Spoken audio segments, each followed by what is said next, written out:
What's the relationship for a Christian to the Old Testament law? Well, that's something that I find is often on the minds and hearts of believers. And on what is one of the coldest mornings so far of this fall, I would love to give you a little bit of insight. Saved Israel to be his special treasure, to represent him among the nations. In fact, it's not a treasure that he would hide away and keep only to himself. In fact, it was a treasure that would be representative of him, one set among all the nations. And in putting his people, his treasure, out among the nations, it is actually following his word and obeying his word that gives the accurate representation of who God is.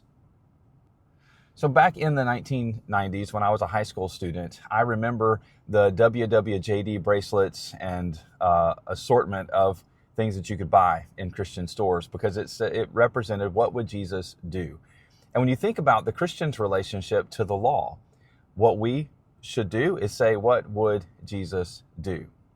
And what I mean by that is, how would Jesus have me to handle this situation? Because it's not that Jesus has told us we are free to just do whatever it is that we would want. We are not free to make our own way or to make a name for ourselves. In fact, we have been set free from our sin to make a name for him, to make much of his name and not our own. And so our relationship to the law is still one of obeying what God has said. As a Christian, your relationship to the law is to do in your life what Christ would do if he was standing in the same spot in the same situation. When Jesus was pressed with what is the law, Jesus said the greatest commandment is we would love God with all of our heart, soul, mind, and strength. And then he followed it up and said, and the second is that we would love our neighbor as ourselves.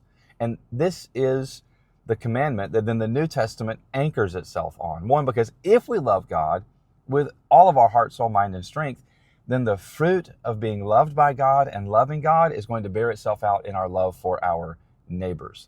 Paul says in Galatians that we have not been set free to just use our freedom from sin in any way that we would choose, including even any opportunity for the flesh in some way that we would like abuse the grace of God, but instead we have been set free, and in our freedom we are to obey. And Paul couches it in obeying as in loving your neighbor as yourself. At a time when culture is self-focused and self-seeking and self-elevating, which is how culture always is apart from God, we are called to, because of our love for God, because of the love God has given to us, to then love other people in a way that represents his love, what we've received, to them.